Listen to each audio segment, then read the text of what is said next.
Good evening, everybody. I'm delighted to welcome you this evening to the first of our ALITH online lectures to take us through this period of lockdown. As you know, we have tried as a community to build as full a program as we can to keep us engaged spiritually, emotionally, and intellectually. And this evening, we're launching a series of lectures to be given by members of our community from across various academic fields and professions. The one thing they all have in common is that they are the experts, or certainly an expert in their field. And for none is that more true than for Professor Sir Michael Marmot, who's going to give our first lecture this evening, primarily focusing on his reports into health inequality in the UK. Michael is going to speak for about 30 or so minutes this evening, and then there'll be the opportunity for some questions. Because of this format, we're not going to be able to take questions directly, but if you have a question and want to email it to me, to josh@alith.org.uk, then I will ask questions on your behalf to Michael at the end of his lecture. We're going to be going for about 55 minutes, and then the idea is that we'll stop at about 5 to 8 so that those who wish can go outside and join in the applause for our frontline NHS workers. So I think that's all from me, and I'm delighted to be able to hand over to Michael, who's going to give this first ALITH online lecture. Thank you, Josh, and it's a pleasure to do it and a pleasure to see so many enthusiastic ALITH members joining in. It seems like an age away now, but it was only the 25th of February that I published my report, Health Equity in England, the Marmot Review 10 years on. I'm not this evening going to talk about COVID-19. But what I would say is, as we emerge from the pandemic, I would like to think that everything in the report that I published just under 2 months ago will become highly relevant. The first thing to say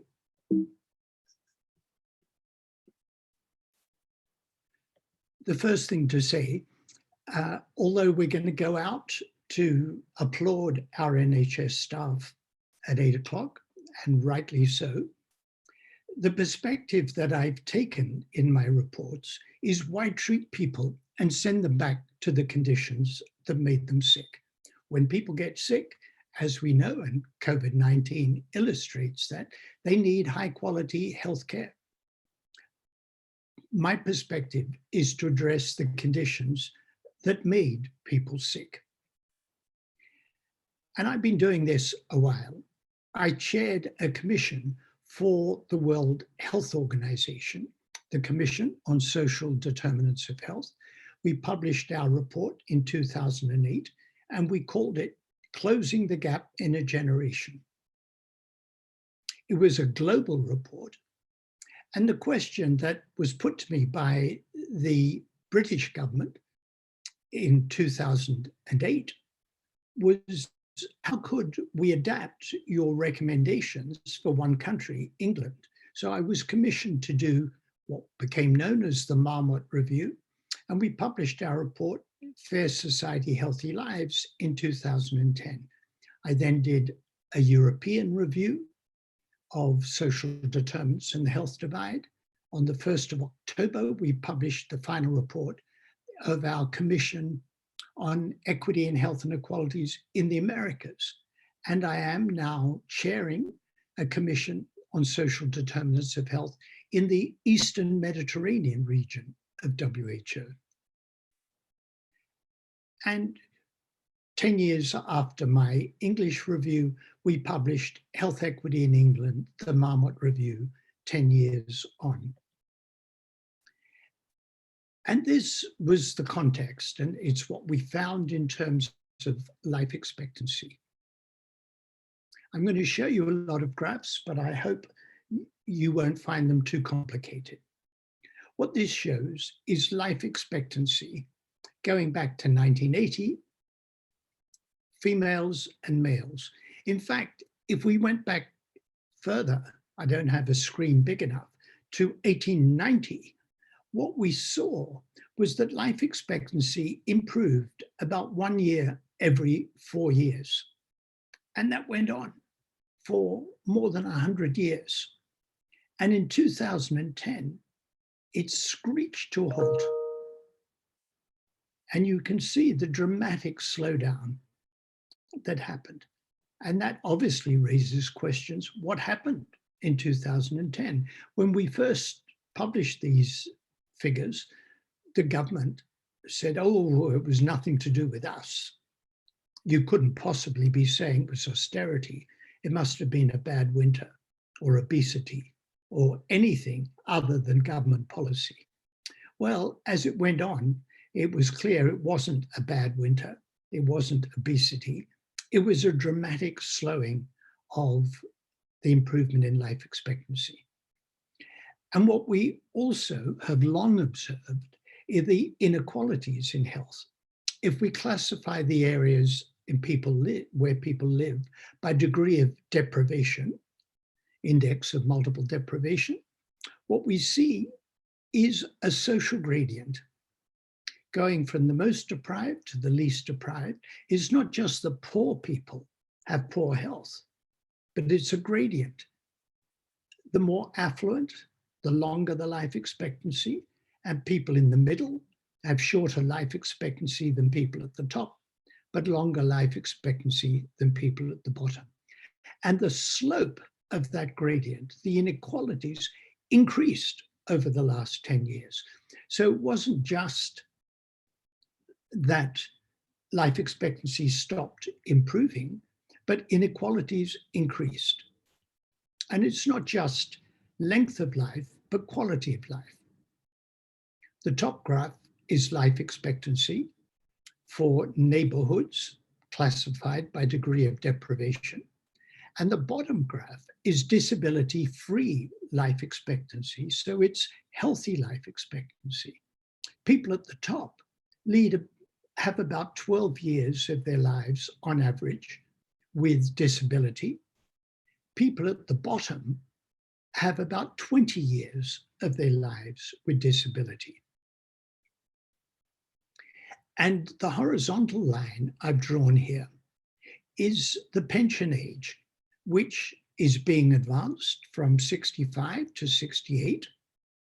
And you can see that if retirement age was 68, about 2/3 of the population do not have disability-free life expectancy as long as 68, which is a gross inequity, a gross injustice. People work all their lives and then unable to enjoy a healthy retirement. And the amount of time of life spent in good health is decreasing. Years in poor health, males, 15.8, 16.1, 16.2. Females spend more years in poor health, and it's increasing. So it's not just that life expectancy stopped improving, but healthy life expectancy probably got a bit worse. Years spent in poor health got longer.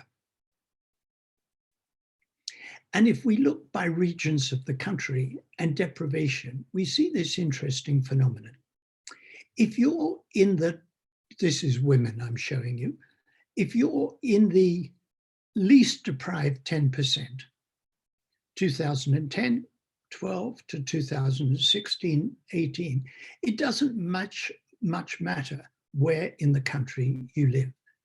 These are different regions, these different lines. And there are not huge regional differences. And for the top 10%, life expectancy was increasing. Now look at the most deprived 10%.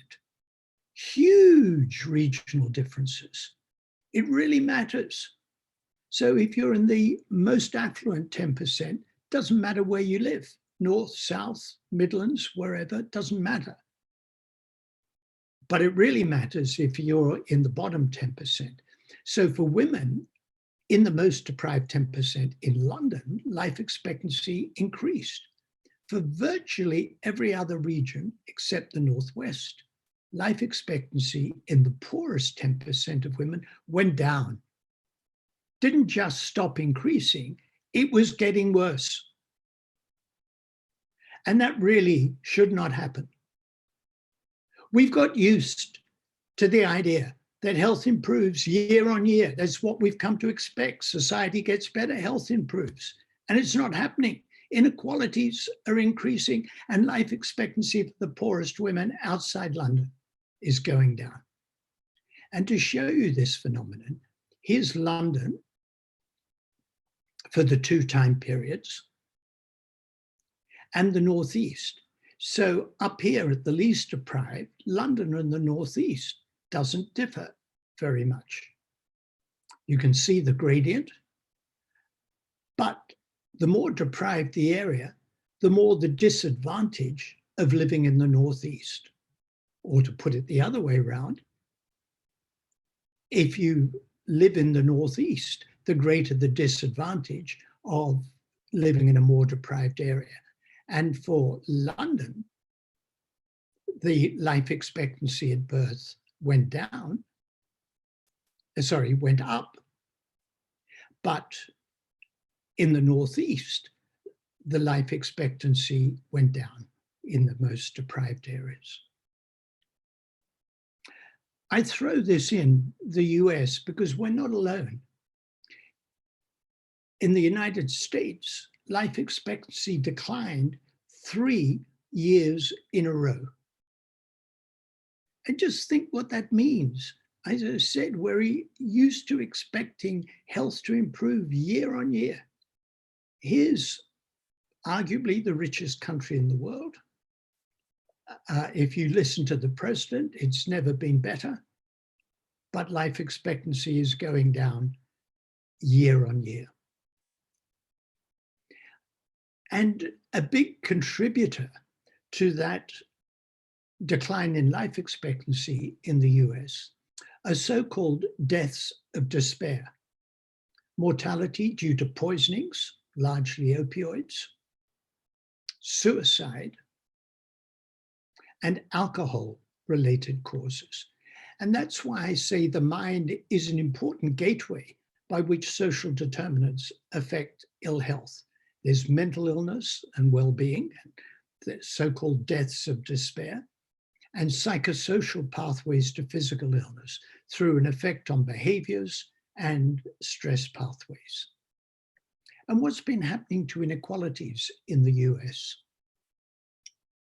This is life expectancy for men at age 50 by deciles of income, 10%. So the poorest 10%, then the next, then the next, the next. There's the gradient by year of birth. So people whose year of birth was 1920 will be 50 in 1970. Year of birth 1950 will be 50 in 2000. For the poorest 10%, life expectancy went up a little bit. For the next 10%, it went up more and more and more and more and more and more. So the gradient got much steeper, the inequalities got much bigger.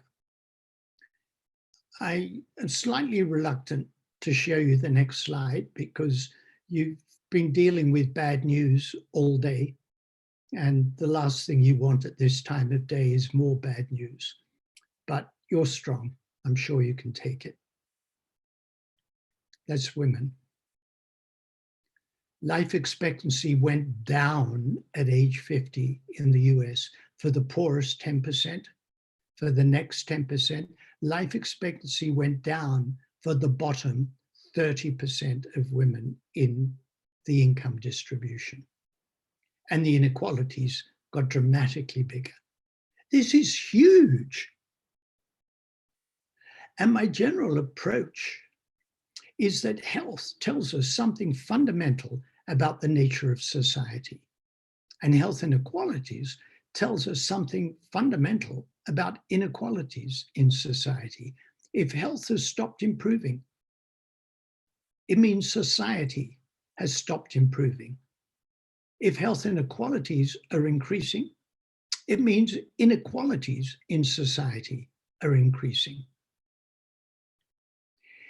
In my 2010 Marmot review, we had 6 domains of recommendations: give every child the best start in life, education and lifelong learning, employment and working conditions. Number 4, everyone should have at least the minimum income necessary for a healthy life. The 5th was create and develop healthy and sustainable places and communities. And the 6th was taking a social determinants approach to prevention. So in my new review, we looked at the first 5 of those. We didn't spend so much time on the 6th one, the prevention one, for this reason. Public Health England advises people on what constitutes a healthy diet. If people followed that healthy eating advice, those in the most deprived 10% of households would spend 74% of their income on food. Are we going to blame these people for not following the health advice? They would have to spend 74% of their income on food. We want people to eat healthily, reduce poverty. So we didn't spend a lot of time on smoking, on drinking and the like, rather on the conditions that enable people to follow health advice. And the general context of what happened was austerity. In 2009-10, public sector expenditure was 42% of gross domestic product. By 2018-19, it had gone from 42% to 35%. That's austerity. The government decided that we spent too much. And the second component was regressive changes to public expenditure. This is the spending by councils. Look at these grey bars here, which is total local authority spending per person by quintiles of deprivation.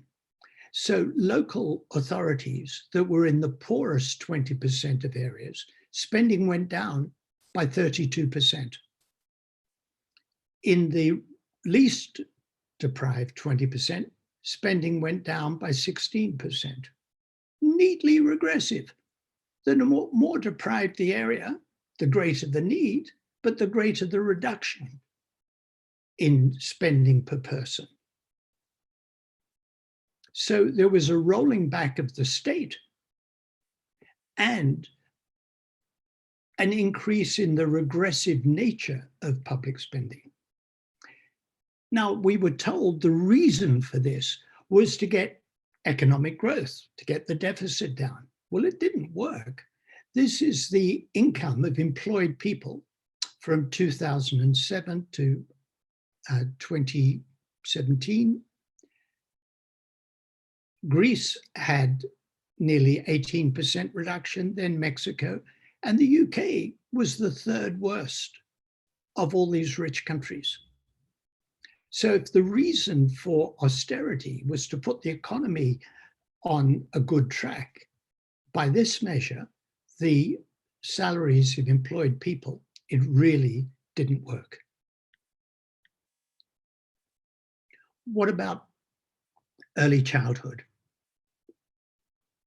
Children living in poverty. Poverty is defined as less than 60% household income. You can see the contribution of housing costs. It increases poverty enormously. So in 2010-11, after housing costs, something like 26-27% of children were living in poverty, and that went up to 30-31%. If we look at type of household, this is living with a single parent. In 2010, 61% of children living in single parent households were in poverty. That had gone up to 70% by 2017-18. Work was supposed to be the way out of poverty. So this is single parents in work. 18% were in poverty, and that went up to 30% in poverty. Work was not the way out of poverty.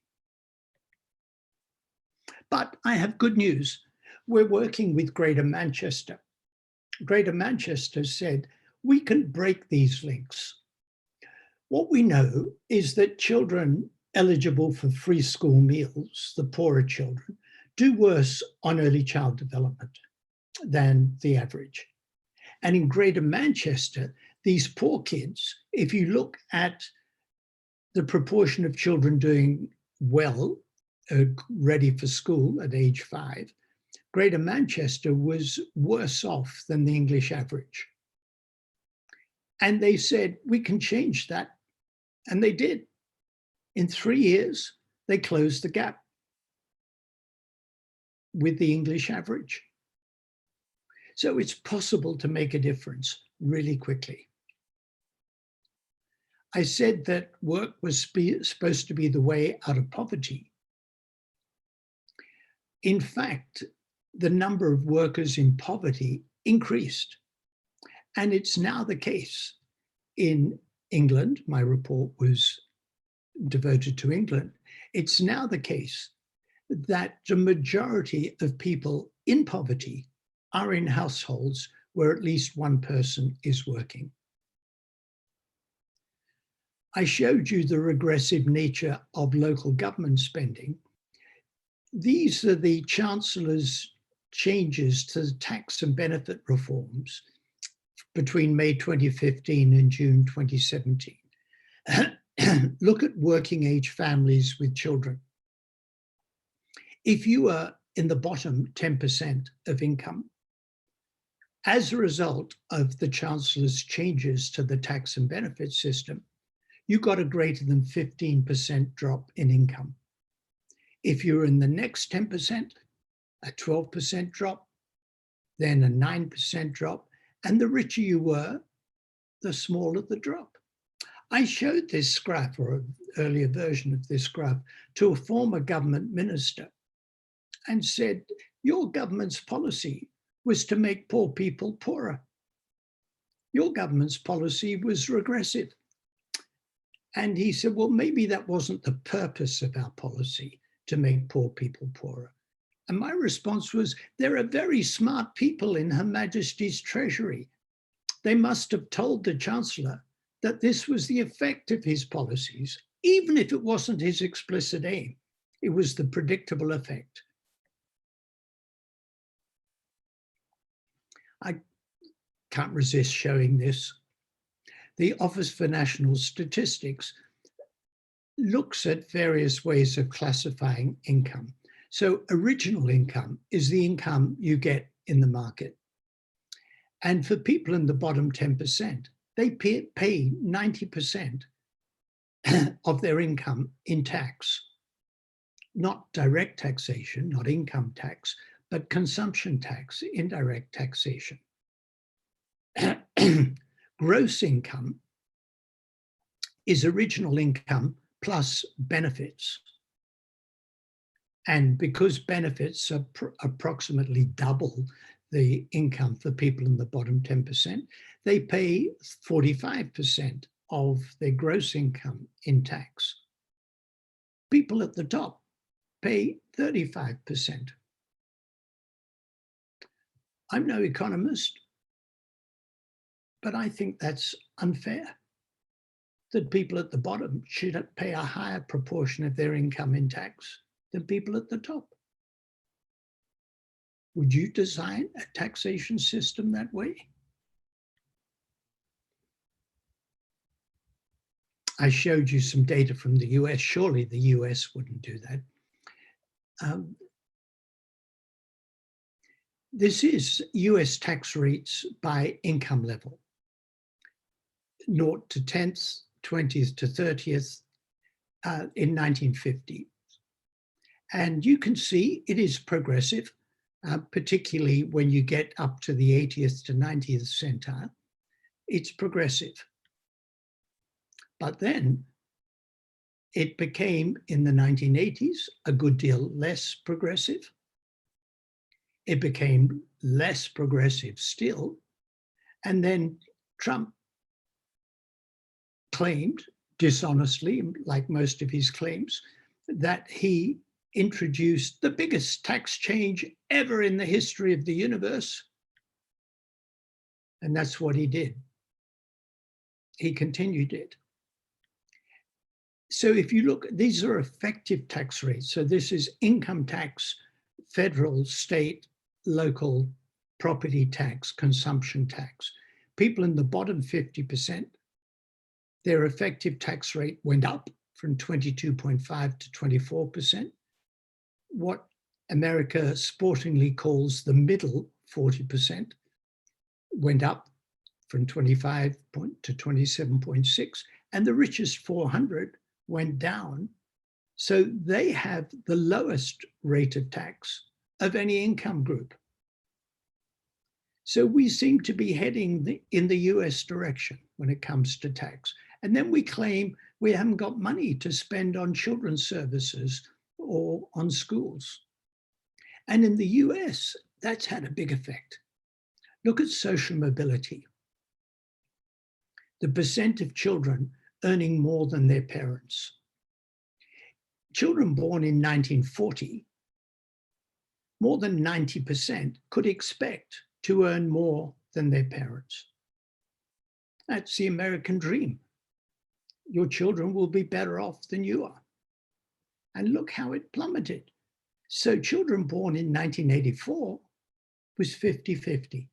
Only about half could expect to be better off than their parents. This is a fracturing of the American dream for half the population.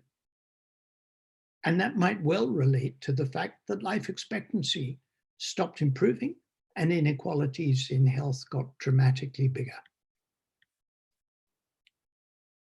Housing, more families are spending more than 1/3 of their income on housing. So for the most deprived 10%, in 96-7, about 28% of families were spending more than 1/3 of their income on housing, and that went up to nearly 38% were. Now just bear in mind, if they were going to eat healthily, they would spend 74% of their income on food, and they're going to have to spend more than 1/3 of their income on housing. That's now well over 100%, never mind buying children new shoes. The number of households in temporary accommodation increased dramatically, and the estimated number of people sleeping rough tripled since the publication of my 2010 review. One of the changes that's been made because of the stripping away of funding from deprived communities is closing adolescent centers. There's less services for young people. We've stripped away these services, and then we worry that violence has increased. And the more deprived the area, the bigger the increase in violence. More children growing up in poverty, closing 1,000 Sure Start children's centers, stripping away of services for adolescents. And then we wring our hands, wondering why violence has gone up. And the more deprived the area, the bigger the increase in violence among young people. And air pollution, PM10 concentration, measures of air pollution in the most deprived quintile and the least deprived quintile, and in cities throughout England, the more deprived areas have higher levels of air pollution. So they're getting it every which way.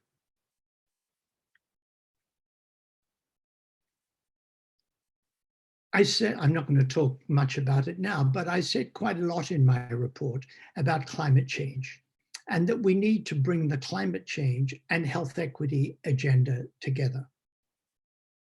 So, for example, ensure that 100% of new housing is carbon neutral by 2030, an aim for net zero greenhouse gas emissions by 2030. If you ask me, okay, you've shown adverse changes in 5 of your 6 recommendations from 2010. It's highly likely that those adverse trends were related to policies of austerity. Which ones were responsible for the slowdown in improvement in life expectancy and the increase in inequalities? And the answer is, I can't say with any certainty. For example, it's not likely that the increase in child poverty led to a slowdown in improvement in life expectancy in only 8 or 10 years. It will cause problems in the future. On the other hand, the increase in poverty might well. The difficulty of being able to afford healthy food, housing problems might all play a role. When I said that at the beginning, I'm not going to talk about COVID-19, but I'd like to think that when the pandemic abates, my report will be relevant to what we do next. So let me finish with this. Where might I have got this from? A well-being approach can be described as enabling people to have the capabilities they need to live lives of purpose, balance, and meaning for them. Sounds like it could have come from Amartya Sen, philosopher, Nobel Prize-winning economist. But no, it came from the New Zealand Treasury. The New Zealand Treasury in 2019 didn't say, our aim is to increase gross domestic product. They said, our aim is a well-being approach, enabling people to have the capabilities they need to live lives of purpose, balance, and meaning for them.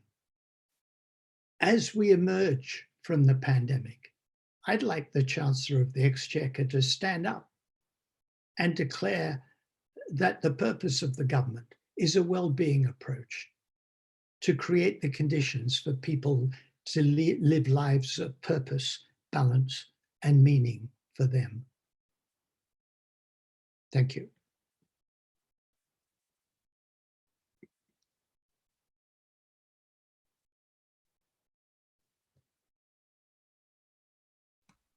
Michael, thank you so much for sharing all that data with us and your report with us.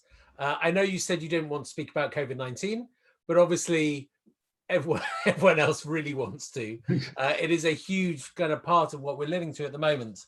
So before we come back to some questions about the report itself, I know it's very early to, and there's not a huge amount of data yet, but what are we seeing in terms of health inequality and the pandemic? What are the trends that you're seeing in the world of public health over the last few weeks?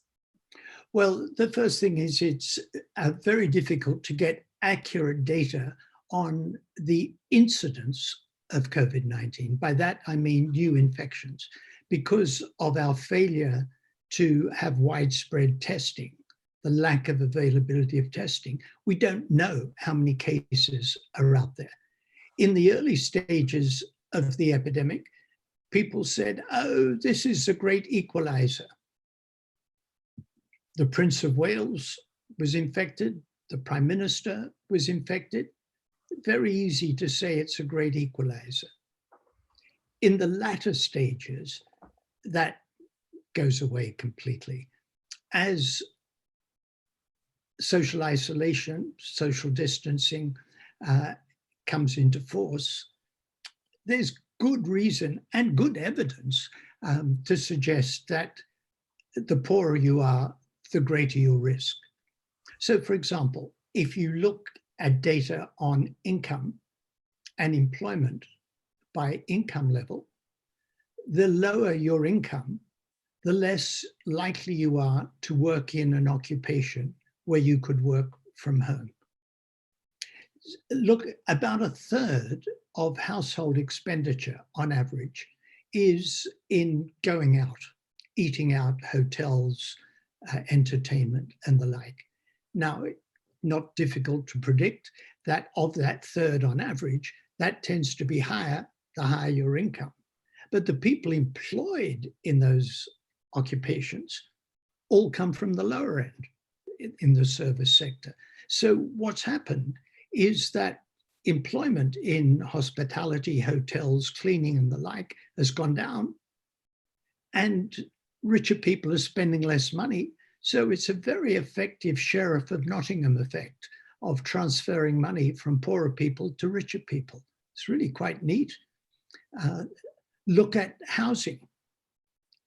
If you're middle class, if you're comfortably off, the chances are you're not living in overcrowded conditions. I was talking to somebody this week, a nurse with 2 children living in a 1-bedroom flat. She has to go out to work. She's exposed going out to work. She's particularly exposed because she's a nurse, and then comes back to a 1-bedroom flat with a husband and 2 children being crowded. So that's going to increase transmission. Look at a country like India. It's heartbreaking. They imposed a lockdown, and there were pictures of millions of migrant workers, hundreds of kilometers from home, with no housing and no way to get home but to walk. And of course, a majority of people in employment in India are in the informal sector. There's no such thing as unemployment benefits or furlough with 80% of your salary guaranteed. So the inequality impact of this second phase of the pandemic is going to be huge. We know, for example, in the US, about 30% of the population of Chicago are African American, and 60% or more of the people turning up to hospital with COVID-19 are African American. So there's real evidence that disadvantaged communities, particularly African Americans in the US, are at particular risk. So I think that the later stages of the pandemic are going to exacerbate and amplify the kind of inequalities of which I've just spoken. And is it inevitable that the trends towards greater health inequality that you've described over the last 10 years will also be entrenched by what has to follow after the pandemic is dealt with? Do you see any hope for these issues being addressed in the light of the pandemic, or do we just see an entrenchment as a result of growth in unemployment, as a result of the sorts of trends you've described? I don't know whether I should do this, what I'm about to do, speaking in Alyth, but I heard Lord Sachs interviewed, and he was asked, "Are you an optimist?" And he said, "I'm Jewish, I can't be an optimist." There's a difference between thinking things are going to get better and having hope. And I thought, so I said, I'm sorry, I shouldn't quote Lord Sachs in the Reform Synagogue, but I thought that was a very helpful distinction. And that same distinction was made to me by a Brazilian colleague. So do I think that the government of the day will heed the lessons from 2010 on? Well, I'm not an optimist, but I'm hopeful that if enough of us make a noise, and the thrust of my 10 years on report, Marmot 2020, was to say, you thought you could get away with austerity without any bad things happening. You can't. You actually damaged the country. You damage, and I know you damaged the country because health stopped improving and health inequalities increased. So you just can't get away with it. And please don't make the same mistake again. As we emerge from this pandemic, don't for one instant say, now we've got to have austerity. Now we've got to have austerity, because if you do make the same mistake again, predictably, you'll have the same ill effect again. I would say not only can we not go back to the status quo ante, we have to do things differently. as we emerge from this. We have to. And the more people who say that, the more hope I have that will be heard. I will be quoting Jonathan Sacks in my sermon on Saturday morning, so don't worry, Michael. It's allowed, definitely. I mean, do you think that one of the things that the pandemic will do, though, is focus attention on issues of public health? I mean, we've rarely had your profession as the sort of the center of attention in quite this way. So the focus of attention on public health and the focus of attention on the NHS, in theory, might lead to a kind of almost a sort of paradigm shift in the way that we think about health in this country. Well, for the first time in my life, I no longer have to explain what an epidemiologist is. People no longer say epidemiologist, skin, because it's in the news every day. All you have to do is read a newspaper. My children think it's a blessing. What does your dad do? Oh, he's an epidemiologist. A what? Well, so now they no longer have to apologize. But I'm being serious because it means that public health is right out there. And sensible people are saying there's no trade-off between the economy and public health. You need to get them right together. Idiots, like the President of the United States, are saying there's a trade-off, but there's not. You need to have a healthy population. You can't simply reopen the country and kill people in so doing. You've got to have strategies in place that allow us to reopen the country. And so I'd like to think, and this is the difference between hope and optimism, I'd like to think that, yes, we recognize that the health of the population is absolutely vital. We might even recognize that having starved the NHS of funding for 10 years, it would have been overloaded whatever happened. If it had been well funded, it would have been overloaded. But it certainly was strapped. Shortages of doctors and nurses. It was really strapped because it hadn't been properly funded. NHS inflation is traditionally about 4%. In the period before 2010, the NHS budget went up about 3.8% a year. And in the period from 2010 for the next decade, it went up at about 0.9% a year. So that's a cut of nearly 3% a year below the traditional increase in funding.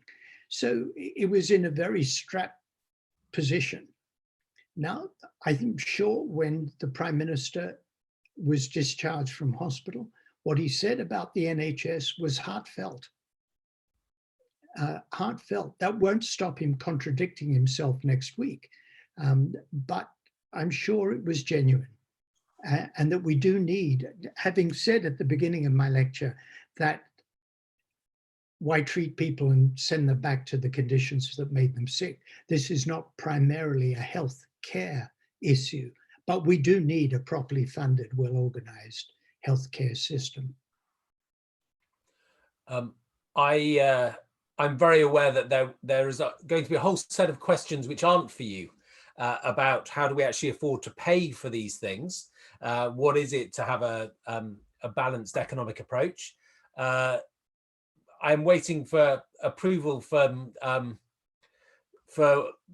preeminent economist who's a member of ALITH to give one of these lectures in a few weeks' time on the reality of economics in the age of coronavirus. So all of the people who are sending me emails saying, please ask him how we'll pay for any of this stuff, we'll hold those over until another professor comes before us, hopefully. Well, but just, you can say to him when he comes that I'm no economist, I'm a public health doctor, but my understanding is that governments can do two things. They can issue bonds and they can print money.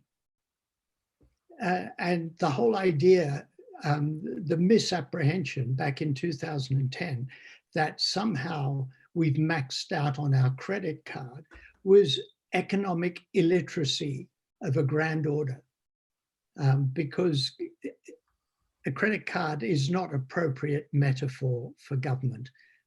We can print money and we can issue bonds. So that's a start. Hopefully we'll have the opportunity to ask a member of the MPC that very question in a few weeks' time. If we, obviously, I mean, everything has been overtaken by this pandemic. But if we step back a few weeks before this was the context, what was the response to the 10 years on report? Because obviously the first report had been directly commissioned by government. The second report, maybe less so. So what was the response? What were you hearing from government in response to 10 years on? Were they receptive to the message you were giving? And unfortunately, we didn't quite have long enough before the pandemic swept over us. But so I issued my report on the 25th of February on a Tuesday. On the Wednesday, at Prime Minister's Questions, the next day, an MP from Gateshead asked the Prime Minister about my report.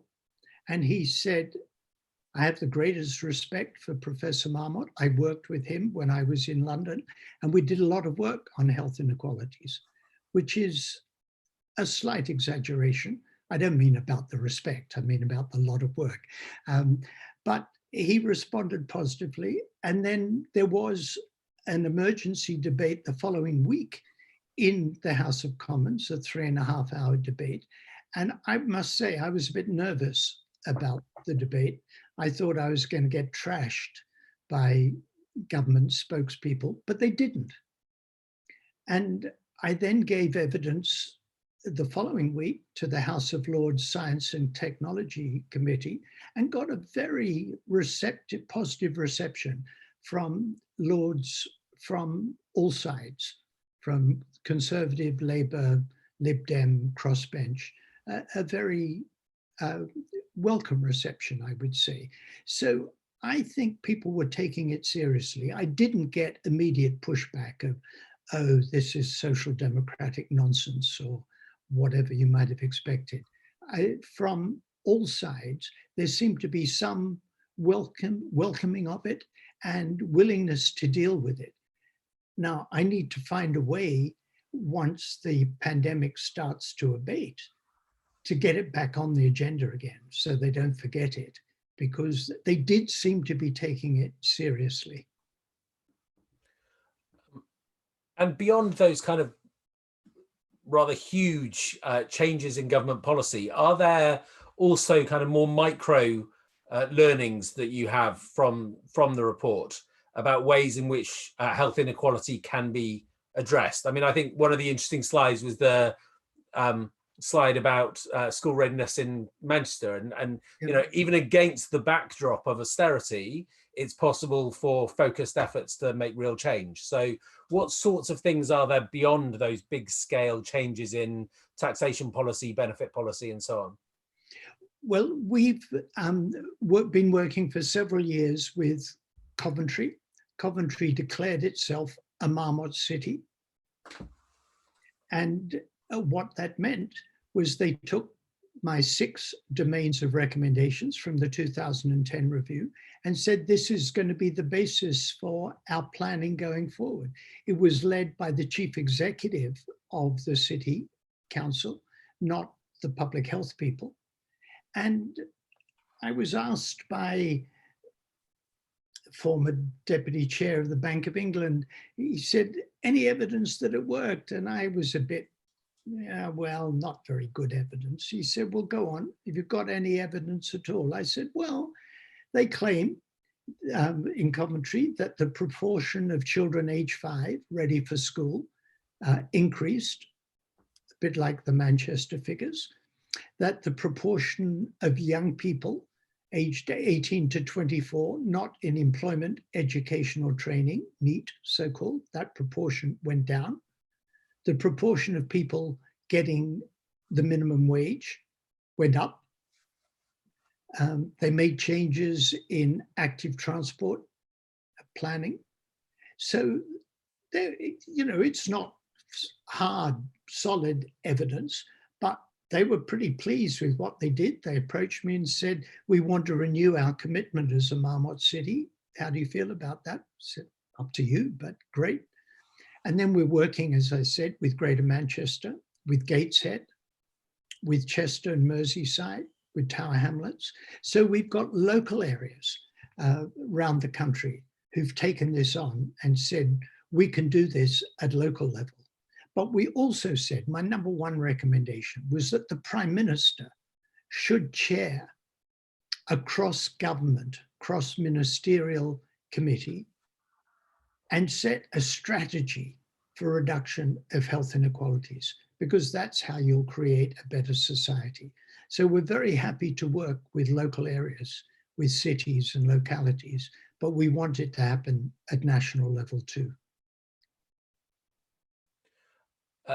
And as a final question, moving from national to international level, obviously one of the big events of the last 24, 48 hours has been President Trump's decision to cease funding of the World Health Organization, which I saw that you tweeted about in response as well. I mean, is this a crisis for global public health in terms of its image and how it's funded, or are we seeing something?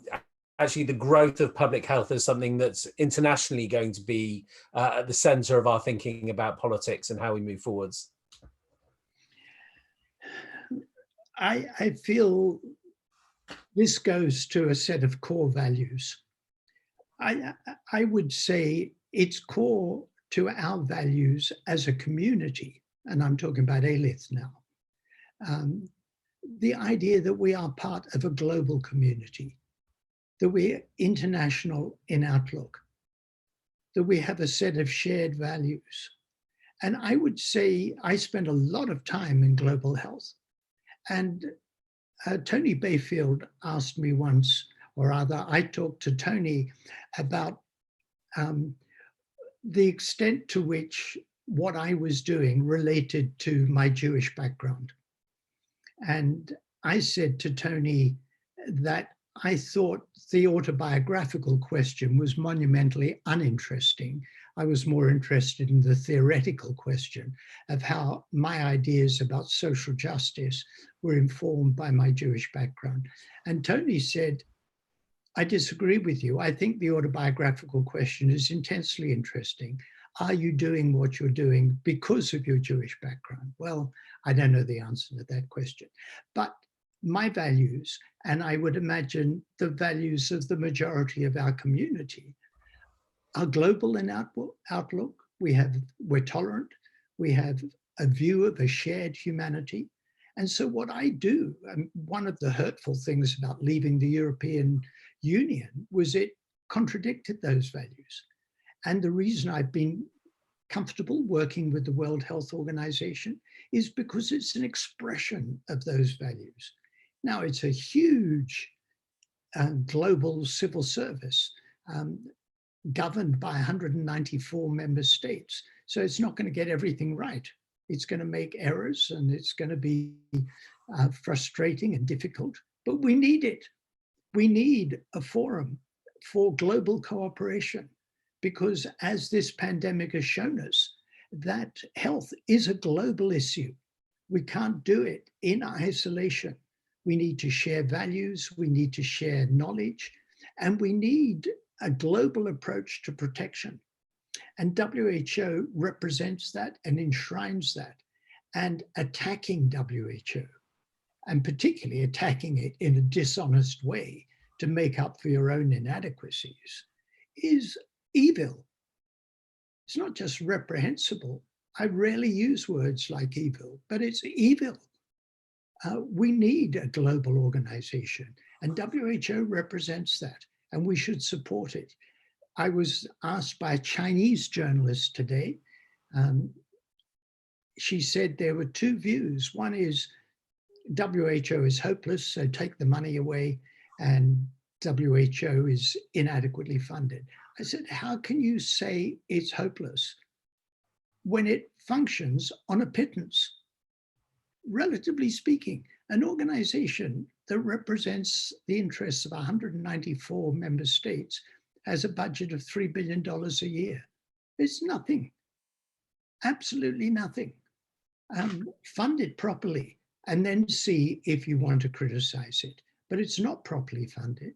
It's very difficult for it to do a good job, but it's absolutely vital that we all support it. Michael, thank you. That seems like a very good place to stop. Just to thank you so much for your time this evening, for sharing your wisdom, also for bringing us back to those core Jewish values that do define how we think about every aspect of public policy, or should define how we think about every aspect of public policy.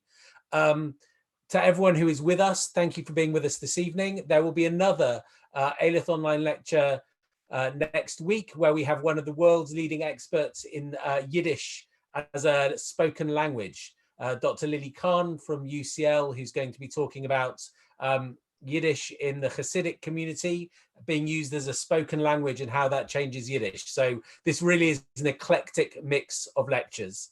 And before we go out of our front doors to show our appreciation, we're going to show our appreciation in the ways that we can to Michael. I hope by unmuting just for a moment, everybody, so that we have the opportunity to applaud him before we go and applaud doctors outside and nurses outside. Adam, can you unmute everybody? Thank you, Michael. It was wonderful. Your party. Oh, incredibly interesting. Thank you. So much. Good, Josh. Thank you, Josh. Enlightening. Thank you.